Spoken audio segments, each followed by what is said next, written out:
মাসের প্রথমেই দুটো বোতলে আলাদা আলাদা করে দু রকম তেল ঢেলে নিলাম।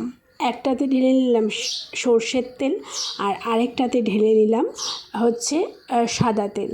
সর্ষের তেল রান্না হবে মাছের ঝাল ফাল তরি তরকারি, আর সাদা তেল দিয়ে রুটি বানাতে কখনোই তেল লাগে না, লুচি পরোটা চাউমিন এসব।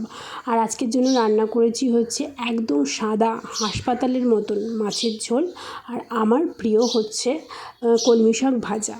এই দুটো করে নিয়ে তারপরে একটুখানি রান্নার শেষে কুল মাখা করে কুল খেয়ে নিলাম। তারপরে শটাং চলে গেলাম বিউটি পার্লারে। ভুরুটা প্লাক করতে হবে, কারণ আগামীকাল আমাদের অ্যানিভার্সারির দিন। তো একটু বর বউতে মিলে ঘুরতে যাব, তো একটু তো ভুরু প্লাক করতেই হবে। তারপরে একটু স্কিন কেয়ার করে নিলাম বাড়িতে এসে, তোমরা যেটা অলরেডি দেখে নিয়েছো। তারপরে আমার প্রিয় শাক ভাজা দিয়ে ভাত খেয়ে দিনটা শেষ করলাম, ব্লগটা শেষ করলাম। লাইক করো।